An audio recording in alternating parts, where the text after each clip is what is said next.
Hey everyone, it's Kylie at Games Unlimited. Today I'm showing you our newest release, Small World of Warcraft. This is based on the Small World game that came out about 10 years ago.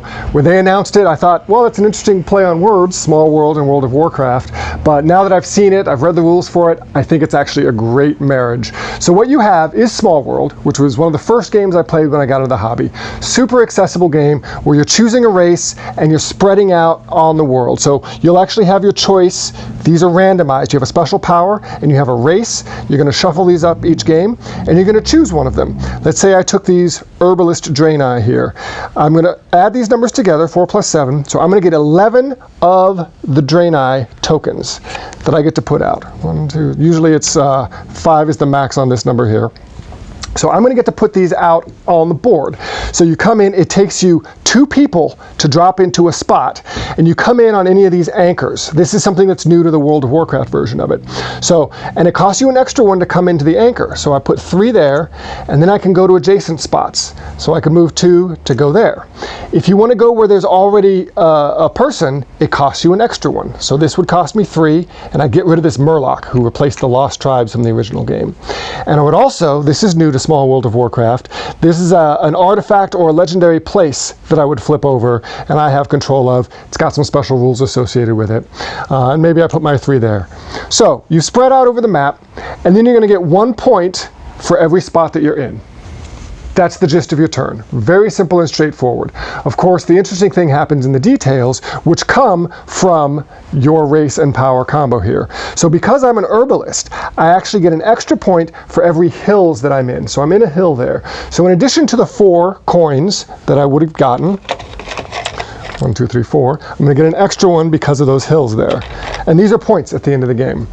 And then the Draenei, I'm not exactly sure what that special power is because I haven't read about them, but it looks like they don't die, perhaps. There's actually a nice, handy shortcut here for the Draenei.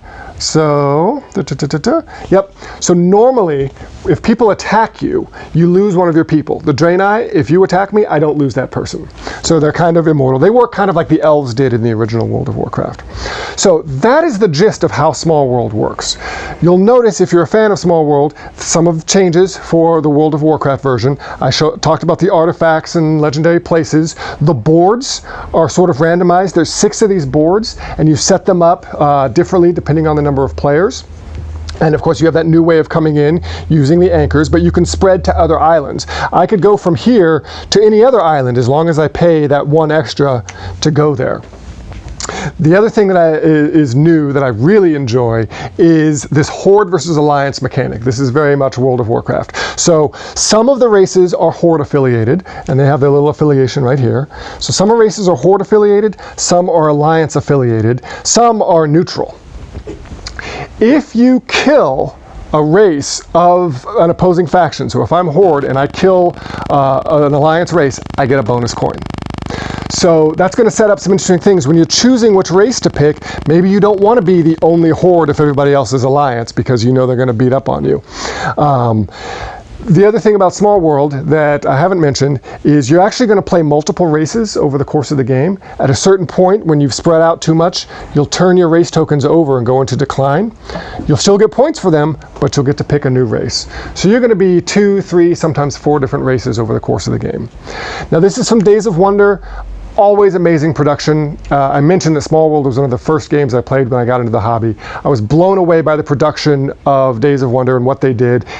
I went back and played Small World just a couple months ago, and it still holds up. It looks like a game that could have been made today because they were so far ahead of their time. Wonderful insert, place to hold everything in this game, beautiful artwork. I think if you are a fan of Warcraft at all, you owe it to yourself to pick this up. It's a great introduction to Small World. It might be, have a little bit more rules to it that make it a little more complicated than the original, but not too much. So it's a good entry point, even if you don't know Small World. But I'm definitely going to have both on my shelf as well.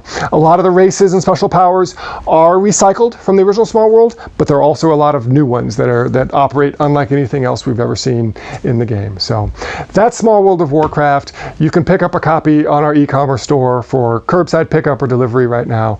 I'm Kylie at Games Unlimited. And as always, go play some games.